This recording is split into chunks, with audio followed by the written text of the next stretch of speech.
was feeling depressed yesterday. Sometimes I get depressed for no reason. Like it's like an overwhelming. It just comes over you? Oh, my God. And it's the worst thing. So I was sitting there. Oh, I know what happened. Gary gave me the Macy Gray. Macy Gray put out a new album of cover versions. And I don't really know much about Macy Gray. Except She had that one big hit. Yeah.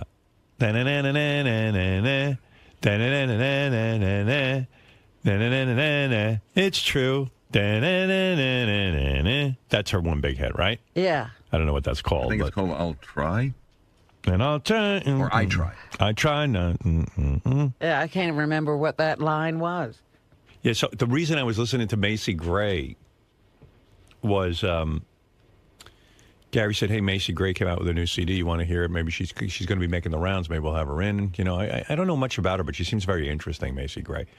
And, you know, I've heard drips and drabs of stuff she's done. Yeah. But so she put out a CD of cover versions, like some interesting choices, too. Like she does Nothing Else Matters by Metallica. And I thought it was really moving. And I had it on. Whenever I have music on and, I don't know, I get moody. And I was sitting in front of my computer opening email. And I had the Macy Gray thing playing. And I started to get sad. And then my dog was like right at my feet and looking up at me. And I started looking at her. And she's 10 and she's been having health problems. And I got sad. And I started hugging her and everything. And then I said, you know, I'm feeling really down. I'm going to write that on Twitter because I never tweet. So I wrote, I'm feeling down. 2 seconds later, people start tweeting me back. You fucking pussy. You know, like the complete opposite of what I was looking for. I realized. Yeah, so if you're on the ledge, they're going to say jump. I was so, yeah, exactly. I was so desperate for love right at that point, you know, and all I had was the dog, and I was sad that the dog was going to die. I said, you know what? I'm going to turn to my fans, my loving Twitter fans. And I'm just going to expose myself at my raw state, you know, and my raw emotion. You're going to be vulnerable. Yeah, I'm going to be vulnerable. You know, who cares what people think? Well, 2 seconds later, I was so sorry. I wrote it. It was like, fuck you, you homo. Pull yourself together. You know why you're sad? You're old, you old fuck. And Oh, wow. Oh, my God. I was just like, It was wow. like things you weren't even thinking. It was, yeah, I was like, wow, what an avalanche of hate. But then, like, if you wait long enough, then people start to sort of turn around. The haters are faster typers, I think. And then people started sending me pictures of their dogs, and like, one dog was in diapers because it's dying. You know, there's like, no. you know, like the people were showing me they went through similar experiences, and it was a little better, but it wasn't much better. And then some woman asked for a picture of my dog. I tweeted that out, and then I quickly got off. I didn't want to read anymore. It was not fulfilling what I needed. I needed to talk to someone. Well, that's So I went to my psychiatrist and an interesting experiment. I tried. I tried to turn to my fans for some support, but it was more like, you're such a homo. You're gay. Wow. Yeah, like I was gay bashing. Or gay bashed. I was gay bashed. I know what it's like to be gay bashed. And it's called insulting names. Whoa. Yeah. I was going to be like that guy who jumped off the bridge after his roommate taped him making out with a guy. Yeah, I was thinking about it the other day. You know, everybody's talking about bullying like it's a child or children phenomenon. Right. No. People, you just grow and you're continually bullied. Yeah. Even as an adult. Get over it. You heard Whitney. That's true. People get bullied as adults. Yeah. Like Gary bullied me yesterday. People even said, and then people started writing me, no wonder Gary took advantage of you yesterday and you didn't fire back at him. My tweets were all like, Howard was a jerk to you. Yeah, well, mine were. Well, it depends when you listen, because at the end I let you have the last word, and in the morning I had the last word. You know what I mean? So depending on which argument you heard. Then I saw somebody sent an email in yesterday and just like called me a monkey and you should fire that monkey. If that ape worked in the real world, his gorilla ass would be fired. Well, what about Whitney Cummings? I mean, she's on major medication now because people were bullying her about her new TV show. It never ends. Yeah. Then I heard Sal on the wrap-up show bullying her. Oh, no. Yeah, he was kind of like, I think he's one of those people who... Who's jealous? Yeah, like Sal thinks he should have a sitcom, I think. And it's like, just not, Sal, get over yourself. Why don't you write a sitcom? Or go get it. Yeah, she wrote those. Yeah, she wrote 2 separate sitcoms, Sal. So why don't you write one and submit Nobody it? just plucked her out of obscurity and said, we're going to put you on TV. Yeah, she worked her ass off. I tried to tell Whitney that. I said, it's all jealous comedians. I said, you should see every guy in radio fucking treats me like an asshole because they're all jealous, but they want to be me. Howard, I praise Whitney on the but I know back in the office, you're pretty nasty about her. No, I'm just the truth. I'm nasty in general. I'm just a bitter guy, but... Hey, by the way, what's the name of that model we had in yesterday? Ellie Macpherson. Yeah, that's what I thought. Did you? I talked nice about her, too. Who? Ellie Macpherson. Ellie Macpherson? And Whitney... I'm just bitter in general, but I think Don't you think it's weird? I got to ask you now, because I was listening to the wrap-up show and you were talking about Ellie Macpherson. Don't you... I got to just say this, because everyone was good about not saying it. Don't you think it's weird that, like, I interviewed that person for, like, a whole morning and you still don't know her name? Ellie Macpherson. What? Macpherson. Macpherson? I don't know. How do you say her last name? Macpherson. I don't know. I have like this. It's a Long Island enunciation. Say her whole name. Ellie Macpherson. E-L-L-E Macpherson. Had you ever heard of her before? I've seen her around, sure, here and there. I'm not a model guy. I don't follow models. I understand, but she was one of the most famous models in America. And you must have said her name a million times during the interview. Right. I was busy. You didn't listen to the interview? I listened to some of it. I heard her say some derogatory things to you. Who? Ellie Macpherson. Right. So when you heard Ellie Macpherson, when you don't know where I'm going. Believe me, you have no idea either. You think I have no idea? Baba Booey. You really have no idea. Am I going to get in trouble for something? No, you're not in trouble at all. Okay, good. We're just pointing out how ridiculously retarded you are. Oh, thanks. That's all. Very good. Right now, people are howling with laughter, and you don't even know the it. Same people who tweeted you yesterday? Yeah. Those people? No, but you're those kind people? You're one of those guys that thinks Whitney isn't that talented and doesn't deserve what she has. Bullshit. Really? Yeah. All right, that's not what I hear. Listen, comedy is subjective. And, like, for example, like Carrot Top, a lot of comedians put him down. Right. But you cannot deny his talent. You cannot deny what he does. Right. I don't like Madonna. I hate Madonna. She's sold millions and millions of records. You can't deny what she does. Whitney, I'm not a huge fan of her. She's a great roaster. I'm not a really big fan, but... Why wouldn't you be a big... I mean, she's not a big fan, but she's a great roaster. She's a great roaster in that capacity. I'm just not. I'm not... But how can you not... I'm not floored with her. I'm not floored with anybody these days. You're not floored by her roasts? Absolutely floored by her roast. So you are floored by her? Yes. Well, by her roast. But you just said you're not floored by her. Well, are you floored by me as a tap dancer? No, but as a prank caller, you are. I'm saying that in some areas. So you are floored by, but we're evaluating her as a comedian. What she does is roast people, and she's great at it. So then why would you think she doesn't deserve to? Who said she doesn't deserve? You did. No, I did not. I never said you didn't say that publicly. You say it privately. I never said privately she didn't deserve it. I said that she's being chastised and she's being put down because of a lot of people in the industry wanted to see her fail. That's what I said. Right. And you know what? What about Ellie Macpherson, though? What about her? She's a supermodel. She's good at what she does, I guess. You know, she's on that fashion show. I think it's amazing that I interviewed her. We promoted the fact that she was coming in. I said her name a certain way, and you're mangling her name. Macpherson. I don't know. Macpherson. I have no idea. Ellie Macpherson. No, it's just weird. I have no... I don't know how else you would mangle her name. Her name is Elle Macpherson. Right. I've heard you say Elle. Everybody call Elle. But Elle... My name is Salvatore Governale. Sal Governale. Are you going to now say what? What are you saying? You could call me Salvatore. You could call me Sal. When you call her Elle, I heard you call her... Her name isn't Ellie. It's E-L-L-L-E. Lee. Ellie Macpherson. Holy shit. I bet you... What's amazing about you? You'll argue to the end even when you know you're wrong. But... Her name isn't Ellie, it's Elle. When you called her Elle, it's like your mother calling you Hal. No, E-L-L-E is Elle. Have you ever seen... There's a magazine with that name. It's called Elle. Yeah, but magazines don't speak, Robin. Oh. There's not a person in America who calls her Ellie except you. Oh, well, there you go. I'm unique.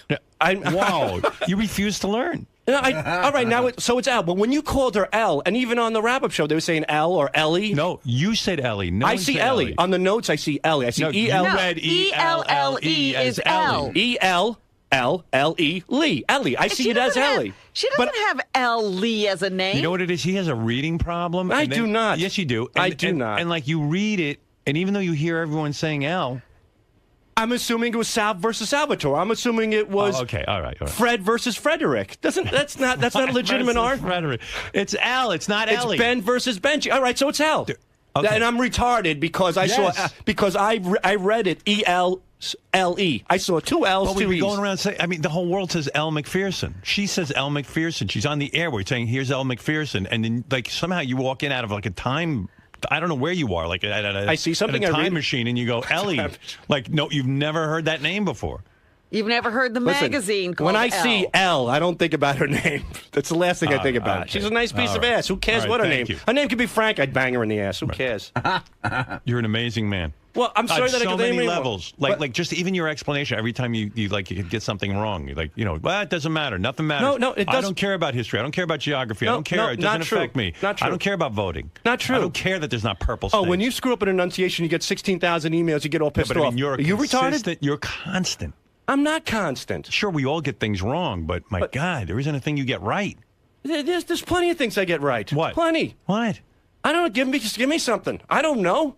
What do I give a shit about? I saw her name. I pronounced it Ellie. That makes me retarded? I mean, it's crazy. Kind of. It's kind of ignorant, Howard. It's kind of weird because you work on the show and we prepare for guests. And I do a good job. Everyone's saying L. Who cares? Can I explain it to him a little bit? Yeah, maybe you can. Sal, it's not that you read it wrong. Happy birthday, by the way, Gary. It's not that you It's not that you read it wrong. Baba Booey. Now go fuck yourself. No, but it's that she's been in the mainstream of media for probably 30 years. You probably jerked off to her. You probably read Sports Illustrated, all that stuff. So Never read Sports Illustrated. But I understand that you read it wrong, but she's been a celebrity for a very long time. And so that's how I would think you would know her name. You know what? She really hasn't been in the spotlight in my eyes. I mean, she's out there. There's no denying it. But I'm telling you, she doesn't stand out like she's not like a Christy Brinkley, not like a Cheryl Show Teague. your cock. Just show your cock and be done with it. You're looking at it right here, the whole body. I'm a big cock. All right. Well, I'm sorry. And as far as Whitney's concerned, that's those. No, completely I've heard that true. you kind of like one of those jealous comics. I'm not jealous of what's there to be jealous about. As soon as you start, there's a lot to be jealous. She's pulling down a fortune. She's making millions. And that was my point on the wrap-up show. Even though she's doing that, it's driving people crazy. What do I care what she does? It has no bearing on me as a person. That's right. That's what I was trying to tell her. These other comics, whether she gets a sitcom or not, doesn't mean they're going to get one. Doesn't mean she didn't get them out of the line. Right. If she doesn't get a sitcom, it doesn't mean then they're going to go to Sal Governale next. Whether she does great or whether it bombs, it has absolutely you're going to be the no same. bearing. You're going to be the same position. Yeah, I'll be the same shithead. And in fact, she said to me afterwards, she said, I'm surprised because a lot of comics got a lot of deals all of a sudden. Like, networks kind of think in droves. Right. When you sign one person. One type of person. Yeah, they go, you go look for somebody else. Let me go get another female comic or something. A lot of comics actually benefited from me being signed. I agree. And a lot of times these scouts, there could be a comic on stage who can bomb or be a complete hack. That might be something that a particular agent is looking for. Do you ever get scouted? I've been in a few. No, not really. No, just by you. I'm the only one who picked up on you, huh? Yeah. That's my unique charm, No, I have a few good things going on, but you hit the nail on the head. When I used to go out and... That'd be good if, I was arguing with some of the talent on America's Son. They go, what do you know? You hired Sal. Oh, that hurts. That'd be great. And I'd go, you right. got an argument there. Right. Yeah. Hit the buzzer on me, Howard. Right. Throw me out.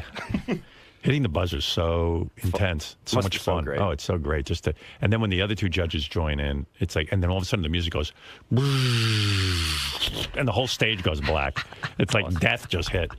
It'd be great if you could bring that buzzer everywhere, like to a restaurant. The food sucks. Wherever you go. It's great. You're a lucky son of a bitch. That's good. And you earned it. Congratulations. Oh, thank you, Sal. You're very welcome. Not that you don't take my word for my word shit to you, so. What? You're like, oh, thank you, Sal. Like you rolled your eyes. Like I didn't roll my eyes at all. Oh, I'm sorry. Maybe it's my paranoia. It's my paranoia. I said thank you. That's very nice. I appreciate it. All right, get out of here. All right. By the way, speaking of the wrap-up show, that's where we got the John was talking to Sal, and that's where he started calling Elle Macpherson. Ellie Macpherson here. I'll play a little clip from that just so you see how that all went down. There, hold on.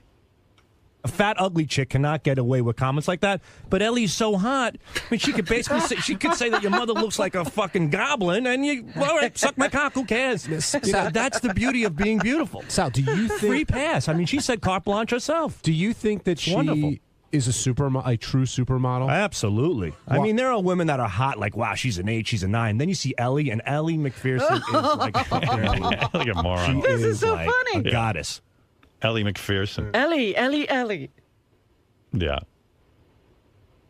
That's the only clip of that, right, of Ellie Macpherson. He says it again in the next one when Gary asks about Ellie Macpherson, and he doesn't realize what's wrong with it. Sal, you've been in this seat before where, she was the one who killed on the roasts and tore people apart. Now she's getting torn apart. How do you deal with that? Is that tough to combat? Touche, cocksucker. Welcome to the entertainment business. It works both ways. Touche.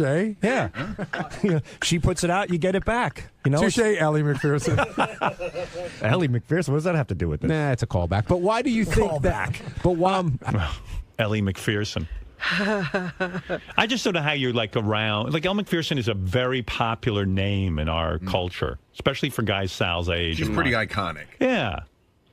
Everyone's heard the name Elle Macpherson. Well, he explained that E-L-L-E spells Ellie. He probably never heard of her before. He goes, Ellie. He was spelling it with 3 L's at one point. Yeah, right. He went E-L-L-L-E-E. Ellie. Like Sally, Salvatore. Salvatore. Right. He's a trip. He's the best. He's the best. He really is. You got to get him in there. And I loved how he kept trying to fix the pronunciation of her last name because he didn't think that Ellie was wrong at all. Right. Yeah, I was convinced you were going to have him saying McPherson or something like that by the time he was at it. Yeah, it was too weird. All right, thank you, John Hein. We look forward to your wrap-up show today with Gary and the gang. Should be a lot of fun. Sal. Yes. Salvatore. Yes. My point. Are you familiar with the spelling of the word gazelle? Yes. G-I... You're not asking me to spell it, but no, yeah. But it contains at the end... Oh, gazelle. There's a G-A... There's two. Z. Giselle Bundchen. Giselle. No, like gazelle, like the animal. Right. The cheetah-like animal. Yes, of course, absolutely. G-A-Z-E-L-L-E. Right. How would you pronounce that? Gazelle. Why not call that gazelle? I don't know why. That's what you got. Wait, hold on. This guy's the culprit. Turn the cameras. How am I the culprit? This guy yesterday brings me into the wrap-up show. All right, you want to talk about slimy people. You want to talk about underhanded people who fucking a really dirty, mischievous move. Not mischievous. Just a real dirty, no good, low-life, scummy thing. Right here. Mischievous. The bottom of, not the bottom of the barrel, the scrapings underneath the bottom of the barrel. Wow. This guy brings me onto the wrap-up show yesterday. He goes, I want to talk to you about Bruce Springsteen and Gary getting yelled at. The whole time, I didn't know it was over Ellie Macpherson. It wasn't. Elle Macpherson. Whatever the hell. It wasn't. I didn't know you said her name wrong until you said it on wrap-up. I don't know about that. It doesn't make any sense. No, it doesn't make any sense. I didn't. You because I said to you, no, you why volunteered it, and I didn't correct it. I just let you roll. Well, who you told you on the sneak that I was saying Nobody. Ellie? That was your own idiocy. I didn't know you called her Ellie until you said it. I don't know about that. I find that very hard to believe. I smell shenanigans around here. Something is very smelly. Rhymes with Ellie. Is it Richard? No, Richard smells fantastic. I would tell you honestly, if I knew you pronounced it that way, I had no idea until you said it when we were in there. And then I let you say it again and again and again. I copped to that fully. Right. All right. So who could have known prior to that? And maybe I don't know. As far as I'm concerned, I bet you there's plenty of people who call her Ellie. Wait, hold on. You call me mischievous? How do you define that? First of all, I screwed up that word. It's mischievous. So there you go. Is it mischievous? But anyway. Do you want me to tell you, or that yeah, mischievous thing to do? What is it? What's the right way? What do you think the right way is? I think it's mischievous. Okay, you think that. You said, see, that's what I'm talking about. He just asked me if I would like to know. I give him a word, and then what does he say back? He doesn't correct me. He goes, "You think that?" That's not nice. It's not nice. He's not a nice person. He's a nice person, but he's not that nice of a person. He's a calculated nice person. Sneaky. Is anyone really that nice around here? No. Yeah, they are. There's a few people. Nick, I'd rank the intern. John at the top of the list. Rob's a really nice guy. Hey. John's okay. John's good at what he does. John's good. John set up the ball, served it, and Howard just sent it out of the park. There's no parks in volleyball, but there's no out of the parks in volleyball, but you know what I mean. God almighty, am I flustered.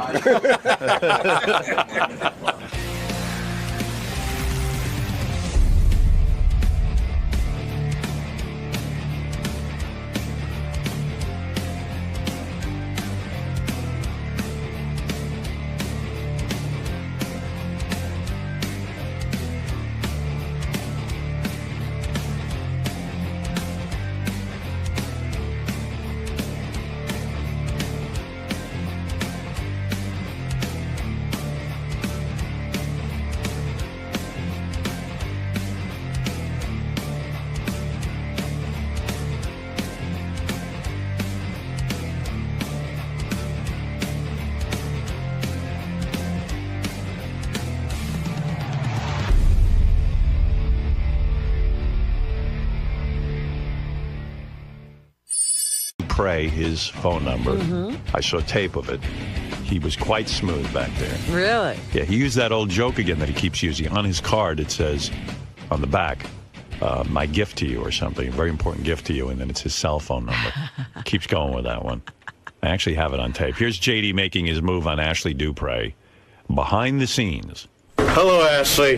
So I will give you my business card, which also has what some have called the greatest gift ever, which is my cell phone number on the back. The greatest, I love that. I don't know. I came up with that. So whenever I know you're... He has to tell...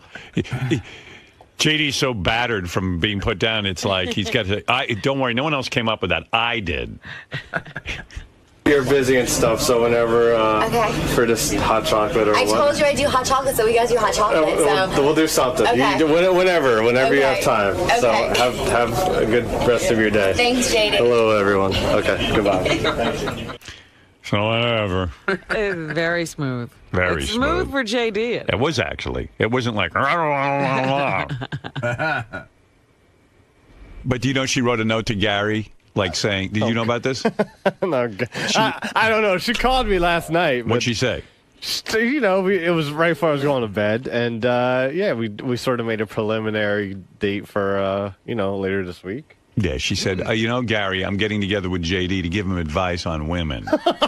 Oh, she's already covered herself that it's not a date. Well, yeah, like she's going to help JD out. You know, that is the new thing with women, because the receptionist, one day I said something to her, because JD tried that card thing on her for Christmas.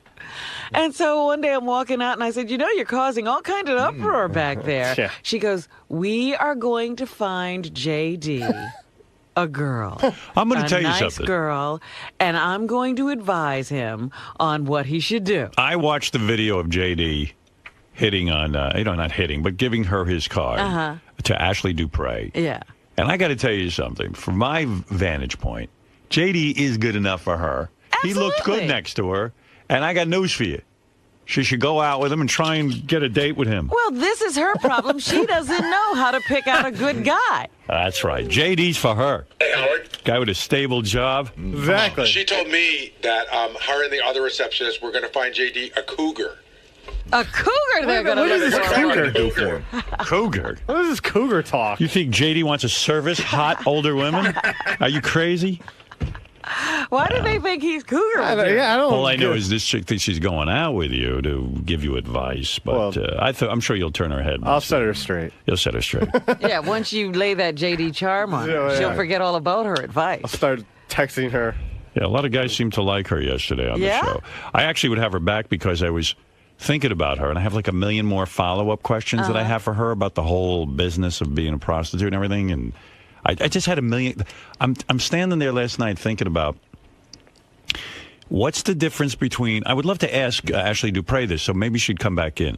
What's the difference between, in her mind, a call girl and a prostitute? In other words, is there a difference? I don't know. That's what I want to know, because in her mind, there's got to be, because like there's this common street hooker, and then there's the girl who's sort of a higher class call girl, escort, and then I would like to know. Like, did she have...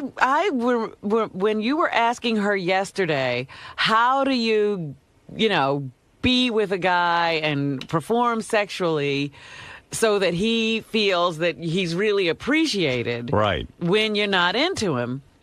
And all she could say was, I thought about my rent, I thought about clothing, she thought about what she could get, and I don't think that's how you do it. I don't either. I think that it's tied into what she was saying, that she didn't have like a father figure, and like it's more like, oh my God, I have a hold over a man. I think it's more of the power thing. When you hit on, she goes, yeah, it was a powerful position.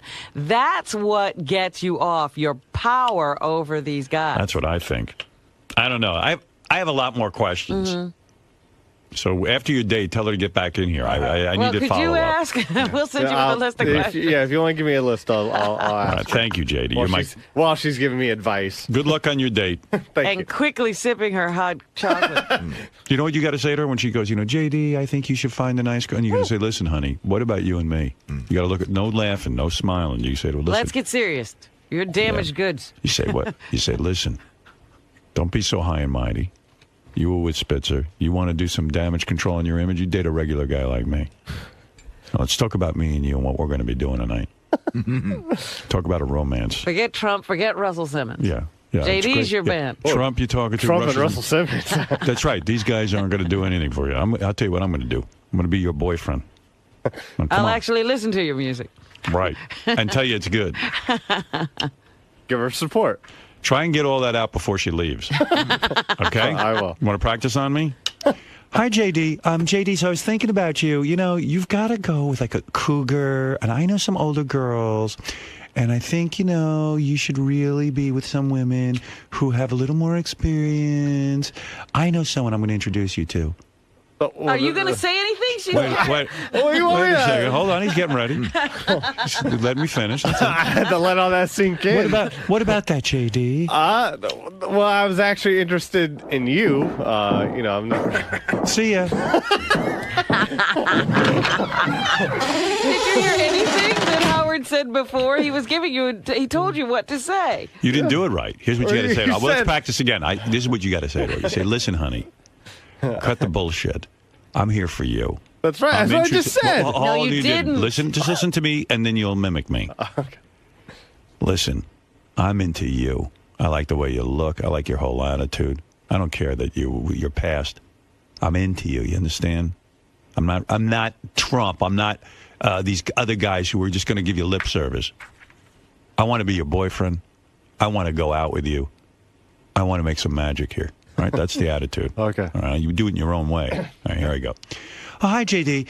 Thanks for meeting me for hot chocolate. You know, by the way, when I was on the show, it was really nice meeting you. And I was thinking about you that you really need to find a cougar, like an older girl or something like that. I know some girls I'll introduce you to. Oh, listen. What? Oh, I like this new. Oh, I guess I'm walking out. I'm still here. Bye. I'm still here. That was that Fred. I'm still here. You're being nice. Go ahead. What did you want to say? What was that? Whoa, whoa, whoa. Listen, What are you, an Indian? Whoa, whoa, whoa, whoa, whoa, whoa. What are we on a horse? Whoa. Yes. I'm interested in you. I find you very attractive. I love your whole attitude, your openness about everything. You seem very genuine and real. And I would like to get to know you more and see where this leads, if it leads anywhere. All right, Fred, now play the footsteps. Thank you. Wow, that waiter's cute. Bye, JD. Hi, what's your name? Can't believe this guy just drove me off in his car. JD, did you pay the check? Ashley just emailed me. She wants to make sure you paid and left a nice tip. Wow. She ran off with a waiter. Just like that. Guy took her off in his Maserati. That's some waiter. Yeah. World's richest waiter. Yeah, exactly. Yeah. He just does it as a hobby. He likes it. Yeah. Did you see what just happened there, Robin? I did. It was dismal. Thanks. Do you think you can get that Tim's assistant Jared's number? All right. Oh. Sorry. He's more my type. Everyone's funny.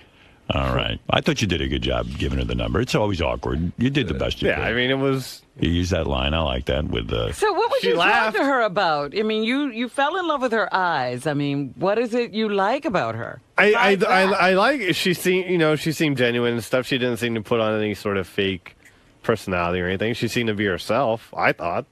And, yeah, You're not scared that she might have some emotional problems because of her job as a hooker?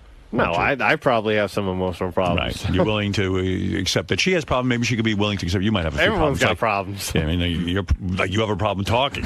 That's one problem. Right. One of many, I'm sure. I mean, really, you can see sitting down with her for a date and having conversation. Trying to, at least. You gave her the greatest gift of all. Now she wants to regift it and give it to a cougar. Everyone seems to want to regift it. Yeah. Actually, I had the greatest gift of all. I wonder what her advice would be to JD. That's very simple. Lose my number. I hope it goes okay. Try and, My advice to JD is learn English. Don't make it sound like it's your second language. And get a Jared mask. All right. Jesus. If you could try to be more like Jared. Work out. Tone up. Tone up. Yes, tone it up. Work on your core. I have a special gift for you. It's the number for Equinox. Go work out there. Someone call this the greatest gift. See you, JD. Jared's taking me in his Maserati to a party. Goodbye. Hi, Jared. I just had hot chocolate with JD. No, he's not with us anymore. He's paying the bill. I'm free to be with you now. Don't let that happen. I will try not to. Charm her a little bit. I lay it on. Yes. You want more cinnamon in your hot chocolate? I know. I have to leave. In fact, No, wait. I found the mocha. Right here. I'll get you a venti. I do have some advice, though. With your personality and Jared's looks, you'd be an incredibly handsome guy with no personality. Oh, thanks a lot. That's the nicest thing anybody's almost ever said to me. You know what, though? I thought you guys looked good together on camera. I'm not bullshitting you. If you play it right, I think you could fuck around with her. Once it was slow down, one step at a time. You know. What, do you want to just be a friend? No, but you know, no, he ain't looking for. He's got enough friends. He's got 5,000 friends on that Facebook. He's got a lot of friends. Yeah, I got too many friends. What are you gonna wear for the date? I've something. I don't know. Like a sweat, like a button shirt and stuff. And I'll look. Try to look good, man. Of course. Try to look cool. Get a leather jacket or something. Leather jacket. Well, you know, if he really gets to go out with her, isn't it time for another makeover? So no, I don't want to do a makeover. You should for the date. No, I don't. Talk to Beth. She don't have a lot of time these days. She's busy with a cat. But say you dress like this just for the show. This is how you really dress. JD, call Beth. I'll look fine. I'll look fine. You know what I would do if I was you? You know who kind of dresses cool for a dude? Johnny Depp.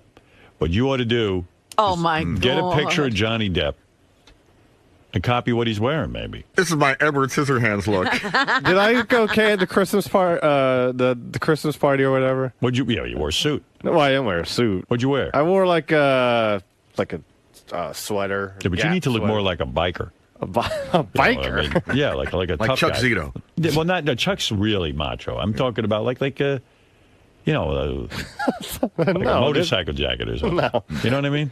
You remember when I got that you gave me that Terminator jacket? I was no good. Exactly. That's a leather jacket. Maybe you should go wild, like wear like a guardian angel outfit, a beret. Can I dress like the crocodile hunter? Or get a turban.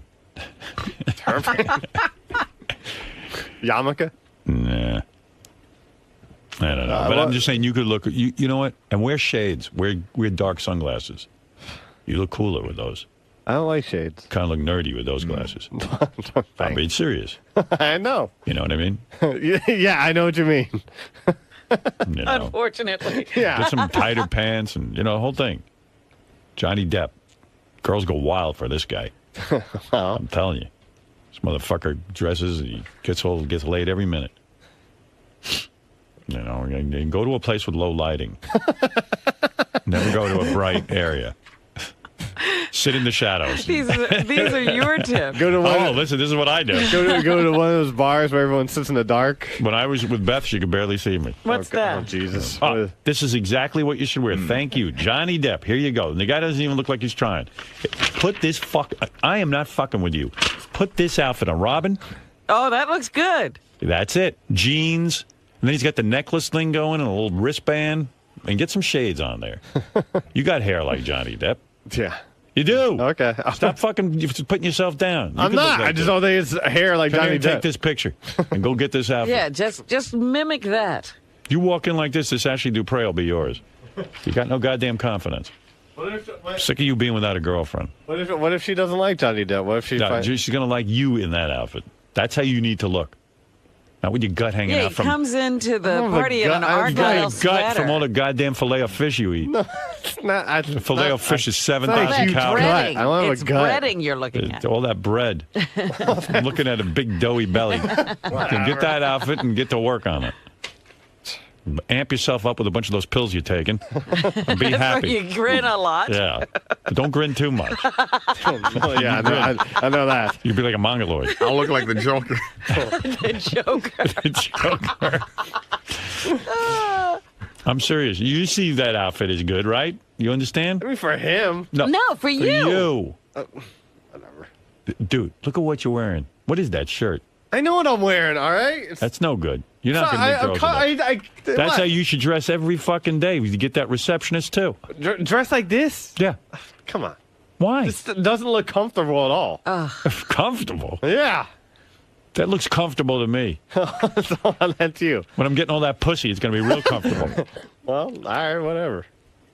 If I went out and stuff, I would. I would wear that. Okay, I'm sure you would. You're damn right I would. You wear these. See, I don't. When I met Beth, I was wearing like a cool coat and shit. She responded to it. I'm telling you. All right. You got to snag a broad. Of course, he could hold a conversation after he got her attention. That's another problem. Do whatever you have to look cool. Smoke a goddamn cigarette if that's what it takes. You tell him to pick up a bad habit. Yeah, get cancer. Do anything. That's okay. You know, it's funny. I watch these makeover movies. Like there's a new movie out with that nerdy guy. Sarah. It's called Youth in Revolt. Right. So, Michael Cera? Right. They make him over to be cool. So what do? They give him a new outfit. And suddenly he looks like a cool guy.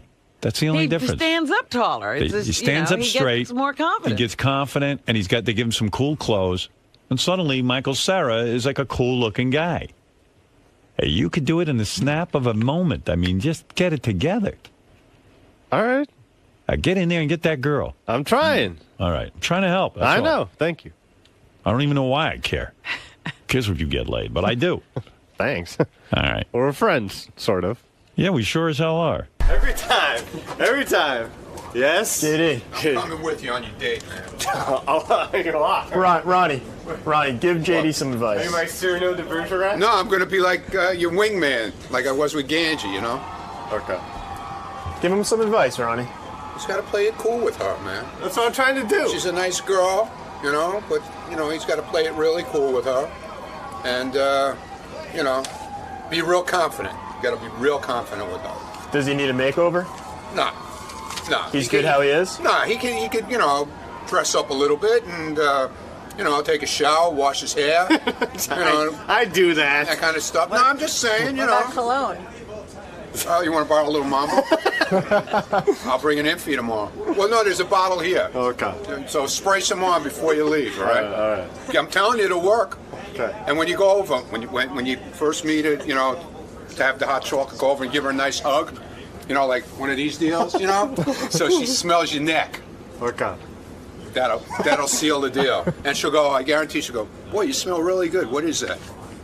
I'll say Mambo. There you go. Talent. You nervous, man? What? You nervous? A little bit, yeah. How'd the conversation go No, last? he's not nervous. No, I'm not nervous. No, he's not nervous. No, you're not nervous. No, I'm not nervous. Okay. All right, man. Good luck. Maybe I'll somehow work my charm on her somehow. I don't know. Whatever. Good luck, man. This is the best of the wrap-up show. A recap and behind-the-scenes look with John High and Gary Dell'Abate. The best of the wrap-up show begins now. Hey, it's Gary Dell'Abate, Baba Booey. On Monday's wrap-up show, we talked about how Howard was really bummed out that because of the storm, his parents had to stay at his house all weekend. And Scott DePace and I sort of sympathized with him about what it's like to have relatives overstay their welcome. Here's what happened. Off the politics for a second, with Gary now in here, and talk more about what Howard's going through, because he's got his mom, his dad, his sister all in his house, and he's offering to blow LIPA to get the power back on. And I've been working hard. I've been talking to people. I got to lay really low because, you know, I don't want to get people in trouble, but, you know, they're trying, but it may be a while. Isn't this wrong? Of course. Well, it's not wrong to me. I got a boss who needs something, and I need to get it done. And that's all I give a shit about. Yeah, but what about the poor old lady who lives 3 blocks away? I got a boss who needs to get something done. So if somebody comes to fix something at your house, but your neighbor needs it more, are you going to send them their way and wait your turn? No, but if my neighbor was scheduled to get it done and I can somehow use influence to get it done at my house first, that's wrong. Are tempers and tensions running high, Gary, around just in general in your neighborhood? And I was telling John, Lucas and I went out to get gas on Friday, and it was like, early in the day, and he just said to me without any provocation, he goes, Dad, man, everybody's really tense. He goes, you could just feel it. First of all, our block has never been that crowded at 11 o'clock on a Friday morning. The cops are out everywhere because there's like 10 gas stations within a quarter mile of each other. But yes, tensions are high. How difficult is it Howard's dealing with a couple things right now. Some stuff as small as like, he sees the newspaper after his dad went through it and his dad's like, you could throw him out. He's like, wait, you see the paper and it's all crumbled and you want it clean. But the other thing is ultimately, he's trying to get his parents into a condo or into a place that he thinks they would benefit more, but they don't want to go anywhere. And it's not an easy conversation to have. It's a tough thing because they, older people have a system and a routine, and they don't like to mess with that routine. I get that. Mary said to me, wouldn't it suck if we were old to be going through this? And I said, because I could not get my internet back till like late last night. I said, no, because if I'm old, I don't really have a job, so I don't give a shit whether I'm on the internet. Like, I'm struggling to get on so I can do work. I think that's like, for them, they think that's the beginning of the end. Your kid is putting you off into a home, and, I had this conversation, I talked about this in my book, but with both my parents, I tried to get them to turn their money over to the kids, which is a common thing before the 5-year look-back rule. And I talked to a couple of my friends about it. They went to the parents, and one of my friends came back to me, and he said, his father glared at him and he goes, so wait a minute, let me get this right. You're going to take my fucking money, and when I want money, I got to come and see you? And it was like, but at the end of the day, you're just trying to do the right thing for your parents and for their kids. Yeah, that is weird, though. Howard also mentioned Beth offering to take in one of his parents down the road, and Howard was like, that's grounds for divorce. And Howard loves his parents more than anything. Of course. But there's no one who can get on your nerves more than your parents because you're really treating them like your kids at this point. I saw one of my neighbors that I was using internet at their house, and I saw them getting like a little flustered with their parents. I never saw them get like that before. But of course, your parents can, I'm like really nice, and I'll go to my mother, I'm like, Ma, why are you giving me shit? Because it's your mom. That's what they do. Greg in Boston, you're on the wrap-up show. Good morning, guys. Thanks for taking my call. Love the show as usual. Two quick things I wanted to hit on real quick. I didn't hear any mention of Howard's house in the Hamptons. Did he get any damage down there at all? Or I didn't. If he said it, spoke about it, I missed it. But I think I saw a note from Beth. I think I saw a note from Beth. I think it was fairly minimal. Nothing house damage, maybe some trees or stuff, but nothing major. No, he's lucky. I know he's close to the water. My other quick thing is, with all of his dough, why does he not put in one of those whole house generators that goes in your backyard? It's fueled by natural gas. He talked about that a little bit today. Why doesn't who put it in? He's saying, why doesn't Howard put a generator in his parents' house? Or his parents, yeah. He can't get his dad to take a TiVo. No, they don't have natural gas, he said there. So that was the I don't have natural gas either. And then the propane thing, he said they weren't, I don't know, they weren't into the idea. Yeah. I bet they'd be into it now. No, it's one of those things where the generator thing for a lot of my neighbors was like, oh, it's such a pain in the ass. And now when I built my house, I put in a whole house generator. I was the only one in the neighborhood with it. I don't think there's one person in my neighborhood without some form of a generator, whether it's the gas one you drag out. How big's your propane tank? Is it? It's underground. When I built the house, I put one underground. I think it's 300 gallons. Huh. You have a generator? I do. I just have a portable one, but finding gas for that was just as much of a misery. It was a pain in the ass. Yeah, the interesting conversation I had with Lucas when he was talking about how on edge people were, we talked about, it reminded us of that. Remember that Twilight Zone episode where they thought the aliens were coming and all the neighbors were like ganging up on each other? Oh, Maple Street, great episode. It started to feel like our neighborhood was great, but when you went out to the outside of your neighborhood, it started to feel like that. The people online are angry, and it was weird. How do you think Howard's holding up after the weekend with his parents? It's a lot to deal with. It's a lot. I mean, Mary and I have had, those, have you never had relatives over your house for a sustained period of time and you love them, and when they leave, you let out a huge sigh of relief and you're like, I love them, but Jesus, I just need my house back. That's everyone's shaking their head, but no, I was just going to say that's what family's all about, for better. And you love to help them, and you love that they're there, and you're like, I'm glad, God, I'm glad they came, but God, I have an in-law come to my house every year for about 2.5 weeks, where my wife goes away, and what do you mean? It's hard. Wait, your wife leaves when the relative comes? Well, in other words, the in-law is there to take place of my wife. I see. For the kids, help me out a little bit. Right. And you're not a big fan? I am. Yes, I am. But it gets hard. It fucks with your routine. Yeah. I find I keep escaping and leaving and just, I'm going to go down to the store. And, You know who's great? You know whose routine it didn't fuck with? Stuttering John told a great story on the air how his mother-in-law was staying with him for a week. And she walked in and caught him jerking off. I'm like, in an apartment, in a small New York City apartment. I'm like, you can't not jerk off for 3 days while your mother-in-law's there? I would have to divorce immediately, so I would never have to look at her again. Hey everybody, it's Sal Governale, and on Tuesday's wrap-up show we discussed why I was voting for Romney. You're going to find it to be brilliant because I am a genius on this show. We also discussed Sour Shoe's great appearance on the show and all the crazy things that went down that day, so check it out. Sal Governale now joining us on the wrap-up show along with Sour Shoes and Ronnie. And as I'm reading that ad, Sour comes over and starts taking stuff out of this lunchbox and giving it to Sal. Sal, what did he give you? He just gave me a whole shitload of Kiss cassettes. Kiss Destroyer, Where's Kiss the Dynasty. VHS tapes? I said, what are you going to do with them? Throw them in the garbage. Oh, that's not nice. Is this a gift, or were you just trying to impress me with this? I was trying to impress you. Oh, okay. Do Well, you it want was very nice, but I mean, what am I going to do with old cassettes? I know exactly what you do. You go down to Astor Place, you throw them on a blanket, you sell them for a nickel a piece.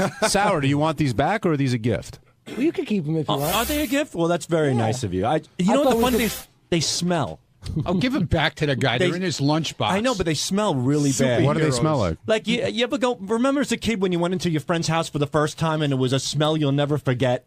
Everybody has that house. It smells like that house. It's just... Yeah, old people smell. Yeah, old people, liverwurst, newspapers, cheese. This is... Yeah. Sal, it was in a lunchbox. I touch some crazy things. I touch these cassettes. I want to boil my hands. Sal, I'm not kidding. I got to ask you, because we know what happened 4 years ago. You said that you voted for Obama, then later we found out you didn't vote at all. Are you going to vote this year? I am definitely going to vote this year. And who are you voting for? Well, I am voting for Romney. Really? Yes. Why? Well, I look at it this way. Obama did a great job, and Romney's going to, I guess, will do... You're the only person voting for Romney that thinks Obama did a great job. Well, he did a great job, and I think whoever goes in there, I mean, he did a pretty good job. He killed Bin Laden and all that other stuff. But the thing is this. We live in a world of bullshit, and to me, the man with the biggest line of bullshit wins. The country really doesn't change that much drastically, maybe in little bits and pieces. So be it. Nothing's really going to change. Nothing is going to affect, I think, my bottom line, or most of us for that matter. So I want to vote for somebody, and this might be a little odd, where we can have fun with it. Like, I love the Romney impersonator. I want to continue doing Romney jokes. Saturday Night Live totally buckled down on Obama. Nobody does Obama jokes, maybe because he's African-American. It's a sensitive issue. I get it. But with Romney, just like Bush, we can have a fucking field day. I want to keep this Romney impersonator going. I want to see Romney SNL skits. Nobody's afraid to make fun of the dopey old white man. So, you know what? If we're going to live in a world of politics, let's at least laugh about it. So let me get this straight. Because it doesn't really matter who wins, you're going with Romney because he's easier to make fun of. Absolutely. So lots of comedic content there. So it's for the sake of the show. Yeah, sake of the show, sake of entertainment. It's funny. Everybody had a field day with Bush. Nobody did anything with Obama. That's so not true, by the way. Well, they talked about it, too, in the news. They had to be very, very careful about certain things. There's been like 3 different guys on Saturday Night Live who have done Obama. They do Obama every week. Do you feel like you have to be careful with Obama? I think you have to be careful in this day and age with anything. Well, if you didn't have to be careful, give me one of your best jokes. I wouldn't have one. I really don't. I mean, you know, you have one. Somebody one time somebody referred to one time in the Post, I believe they referred to Obama as a monkey, and there was an uproar about that.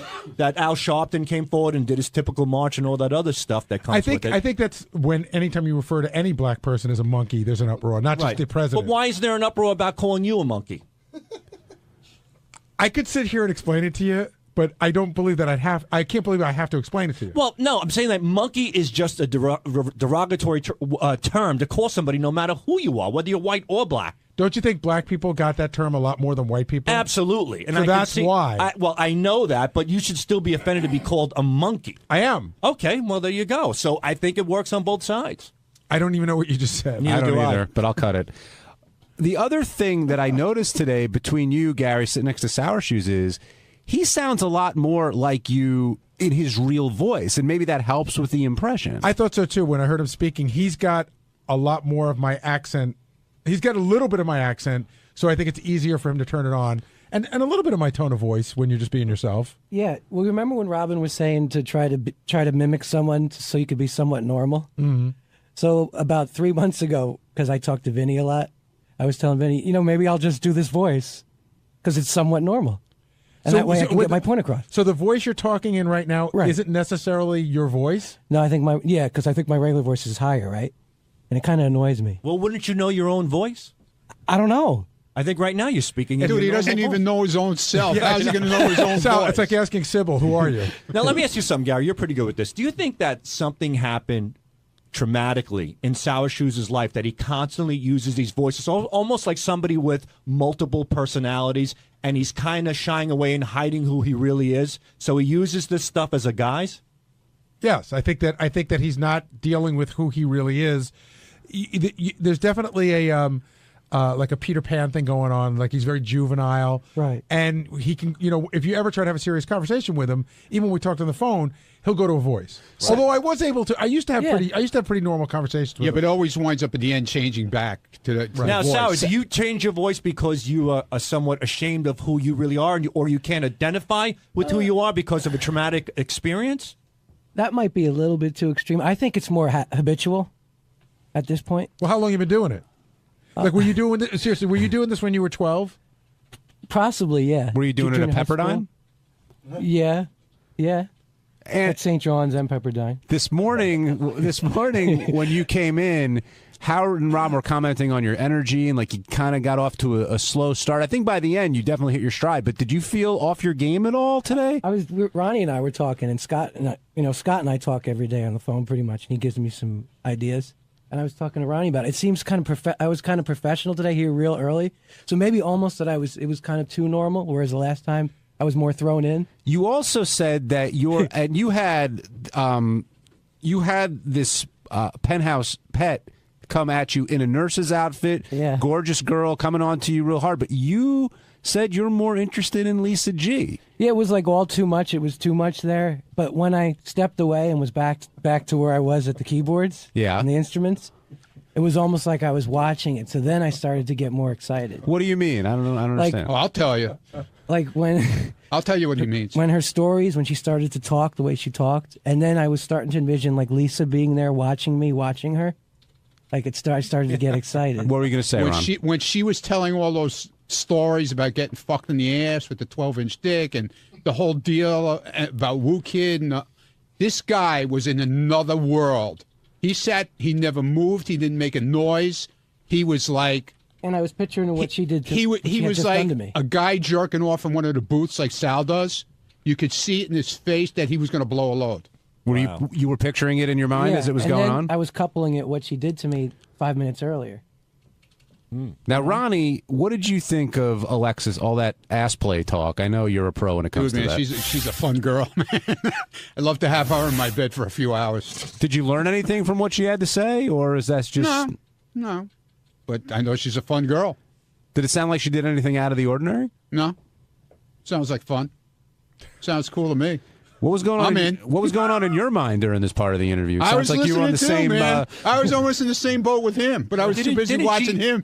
He was fogging over. It was insane. If you go back and look at the Howard TV cameras of the footage, you look at his face, man. It was like a kid just about ready to blow his load when he's in. We used to have a guy in high school who used to sit in the back of the classroom, and he used to jerk off in his desk. And he used to stare at the girls' legs. It was miniskirt time back then, like it is now. Yeah. And I'll tell you what, he had that same look on his face that this kid used to have before he blew his load in his desk. One thing she did was she started to cross her legs, and it was kind of like she wasn't as open. And I kind of liked that better. She was playing hard to get. Yeah, she had her in heels like that. Well, you should have directed. You sure she just wasn't clenching up her ass cheeks, keeping jizz up her butthole? Dude, you should have directed her then and tell her what you wanted. You know what I'm saying? Yeah. When you was by the couch with her, yeah, you should have said, like, let's slow down a little bit, do it a little easier. Don't jump all over me like that. You probably would have blown your load then. But then again, that helped me later on in the interview because then I was coupling what she did to me there. It was just at the moment, it's hard for me to grasp what's happening. But then when I look back and lament, and then now, will you take this home with you and masturbate to it? I'll try to work it into a dream overnight. He doesn't jerk off. A weaver, a dream weaver, Gary Wright. Well, Sour, is that what's appealing about Lisa to you? And she plays a part in that too today. I'm picturing her. She's the nightmare. Watching me and like kind of like putting me down a little. Well, no, I mean more like you said when Alexis crossed her legs. That was more of a turn on to you because when she first walked in. Right, and Lisa's sort of conservative, so I wonder if that's what appeals to you. Yeah, because Ronnie's into Lisa too, but not for that reason. I don't think. I'm into it for that hotel room. Did you see the facial resemblance? Did you see the of Lisa and Ronnie? What? Wait. The Olsen girls and the Alexis a little bit, just in the face. Not really. No, that had something to do with it. I saw those big red lips around your dick. That's what I saw. Jesus, that's when Ronnie came. On Wednesday's wrap-up show, well, Obama is president again. Some people on this show, namely Scott DePace, voted for Mitt Romney. And it may be an understatement saying that he wasn't very happy with the results. He tried to explain himself, and that made for a very good show.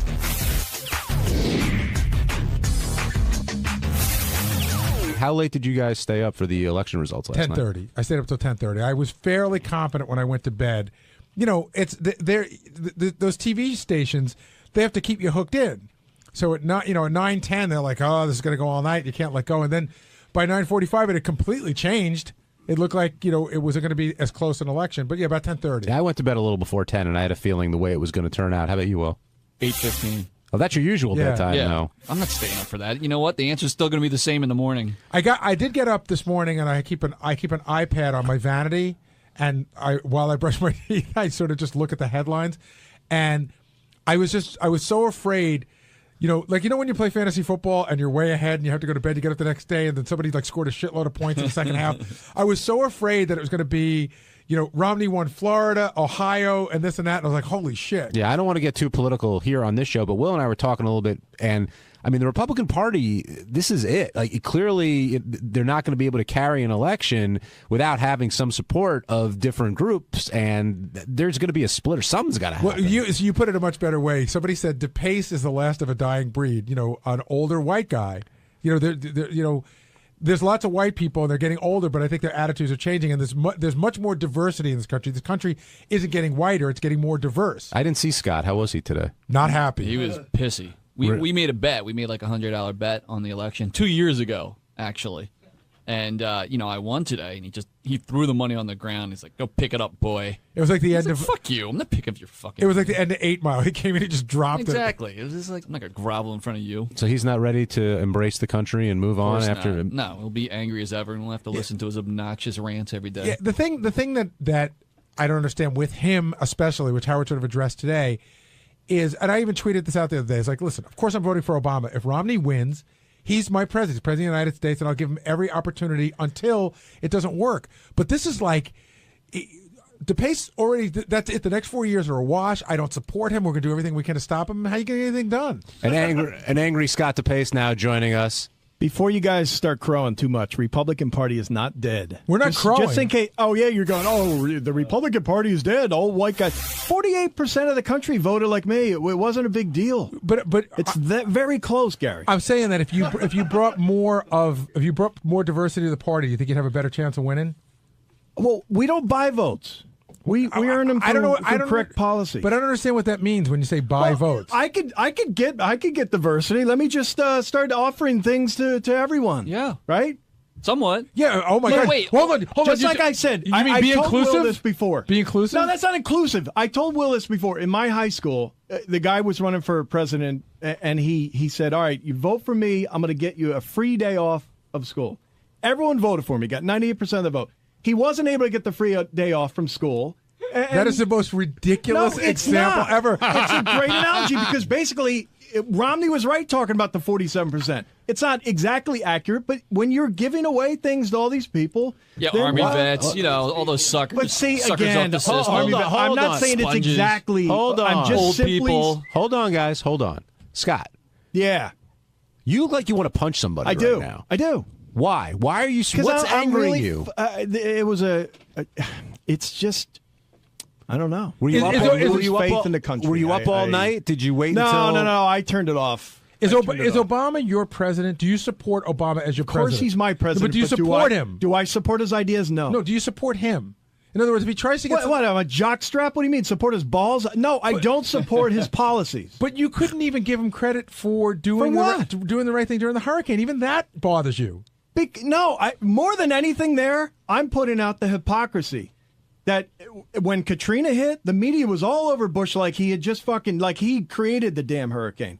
Now with this thing, it's Obama gets his ass lathered, and it's just bullshit. But you understand it's bullshit. It's no better now. You understand that and that's 4 years after the fact. Understand the grief that they gave George Bush was that he was slow to deal with the hurricane. It's because he didn't land on the ground. He flew over. That was a big fucking thing. No, but he was slow to deal with it. People were on their roofs. They had to first get people into safe. It wasn't easy. It wasn't the same fucking thing. But again, I don't want to fight. It's not something to yell about. Every time I bring up something about Obama, you go, well, you did this, you did that. I'm saying, did Obama do a good job? This is the most minuscule. I'm telling you, no. I don't. Listen.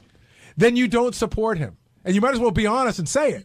You might as well say there's nothing he can do that I will like. I don't understand what that means, support him. Do I wish the country is on a correct? Yes. If that's what you mean by support, yes. I want the country to do better. I want unemployment to go down. Is there any idea? But do I believe that his ideas are going to get us there? No. Scott, and I'm pissed off the country would vote for a guy after these last 4 years have been so shit. So what you're saying? Hold on, just listen. So what you're saying is, try to keep your comments to yourself. No, what you're saying is, for the next 4 years, you will support anything that will stop or hinder Obama from getting any of his ideas done. Because that's sort of what I'm not in Congress, Gary. I'm not going to. But you would support people in Congress that will do that. Absolutely. If someone says we want to create, for example, another Obamacare, yeah, I support them. Hey, by the way, I meant to ask you, how has Obamacare affected you specifically? Okay, so far it is not enacted yet, but it starts this year. Well, true. Okay. There's very few provisions have been enacted so far. So how is it going to hurt you? I want to know. It is going to hurt me in thousands of ways. One, I think it's going to hurt this whole country with. I didn't ask. I'm talking about you, Scott DePace. How is it going to hurt you, Scott DePace? Allow me to tell you how the economy works. When the whole economy I asked about goes you, down, it's that a very affects simple me, question. Gary. No. I'm answering you. You won't listen to me. If the economy is bad everywhere, I understand that. I get affected. I'll take that into account, but specifically Obamacare. Next, there are tax increases. How is it going to affect you on a very personal level, specifically, not as the whole country? I'm telling you, and you're not listening. Open your fucking ears. There are tax increases. I don't believe there's tax me. increases for you. That's right. I don't want to get too wonky. Yes, with it, there but are. No, there aren't. Yes, there are. No, there aren't. Yes, there are. Well, you don't know what you're fucking talking about. Yes, I do know what I'm talking about. I can tell you exactly what it is, but I don't think it's very interesting to the crowd. I'll prove this it to you audience. later.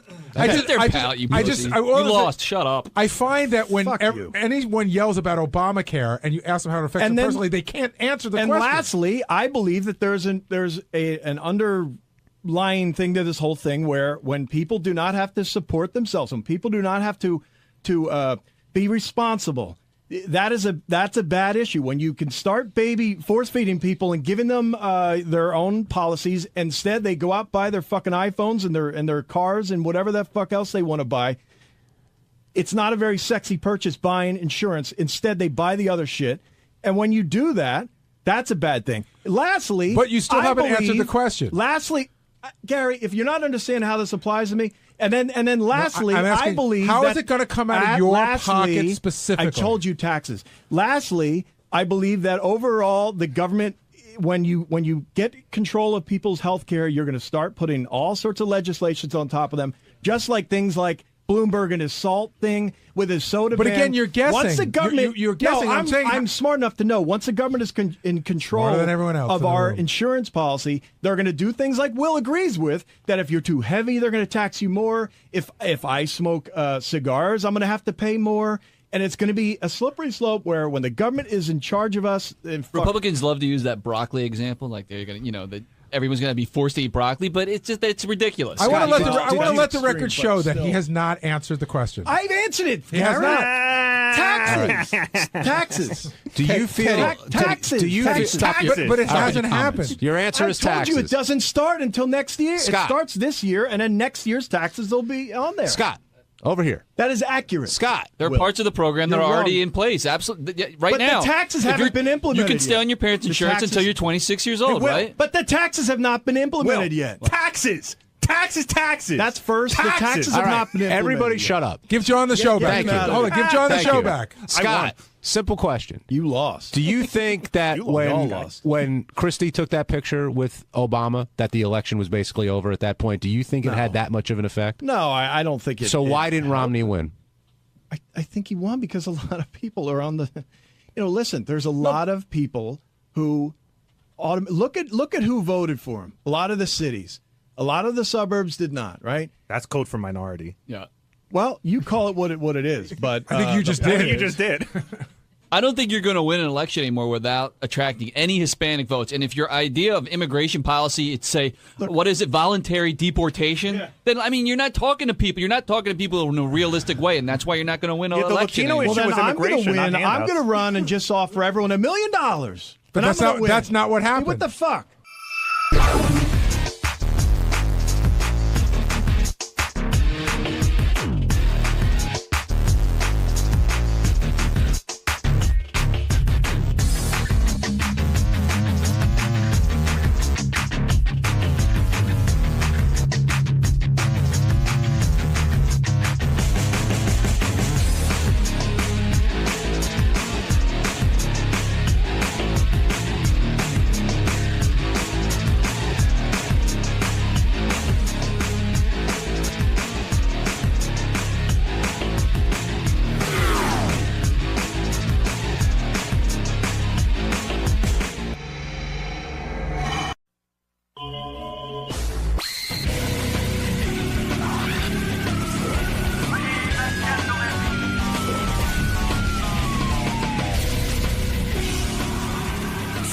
A lot of people around here bother the guests.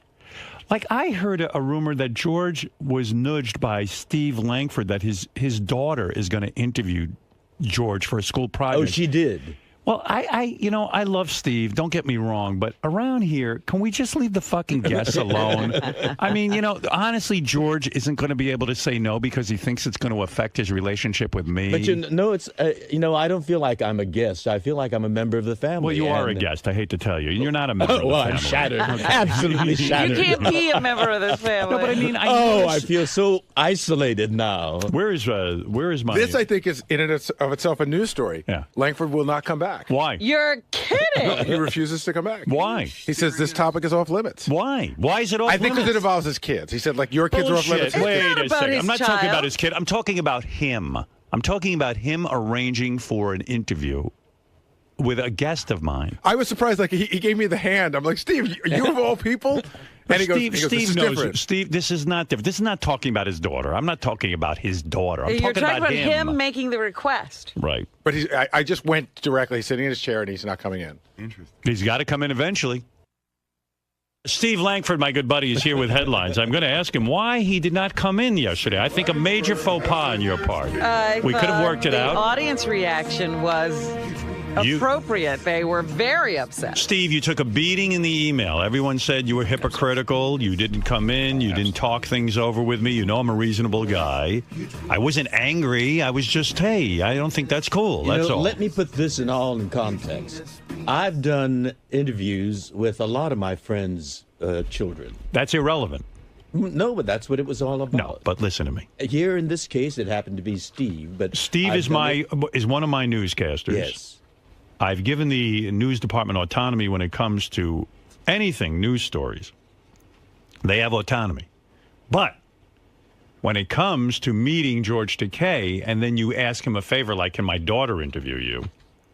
He shouldn't be doing that. It's not appropriate. But I've had many friends' daughters and sons. I understand that. But we are in a business of catering to people like you and making sure you're comfortable with us and that we don't become nudges. And so then when we do need a favor, it's for the show. But can't I become friends outside Yes, you can. Of this? But no one should really hock you for favors, especially, listen, Steve's daughter's a lovely girl, I'm sure, but she can meet other people to interview. Steve, how do you respond now that you're here and you've had a day to think about it and reflect on it? Well, first of all, the reason I did not come in. Go ahead. Yesterday when I heard you talking is because I probably would have come in yelling. So that would have been good. You. Good. Let me have it. How am I wrong? Well, because I thought I'd, take a moment and think about it. So that's why I didn't come of in. a great moment. Thank you for robbing us. No, thief. Why were you angry? Do you disagree with what I'm saying? No, it's your show. Right. And it's well, your right. It's a policy. Yeah, it's your show. It's the way you want to run it. Absolutely, no question. Right. However, my kids are not material for this show. Your kid isn't talked about on this Do you remember show. when Doug Goodstein was putting his came daughter right in my in chair? here. My kids have never come here. No, but you're so using the show to get an interview my with kids George. are not material for this show. I'm not talking about your kid. You did. I don't know. No, I did not. You're hiding behind No, that. I'm not. Yes, you are. No, yes, absolutely you are. not. How am I talking about your We would never kid? cover your kids. Ever. I'm not covering your kids, but if my You reported on this show about my kids' project. And I don't. I talked about my kid going to the McCartney concert with me and me asking for an autograph. You do what you want. It's your show. Right. But not my kid. I don't know anything about your kid. So let's say instead of your kid, your brother. Not that you have a brother. Do you have a brother? Yes, I have a brother. Oh, okay. Do you have a sister? Yes. Oh. Do you have a grandmother? Not anymore. All right. She's deceased. Yeah. If I heard a story where you went up to George Takei and say, can my grandmother interview you? I would say to you, you know what, Steve? Maybe you should back off that because George is here. The only reason you know George is through my show. Absolutely, and I agree with you on that point. There's no question. And I don't learn anything about your grandmother by saying that or your kid. I didn't even know you had a kid. Who would marry you? Do you know that when I worked at Hard Copy 15 years ago, your kids came up? So if you at one point, and we had some knuckleheads.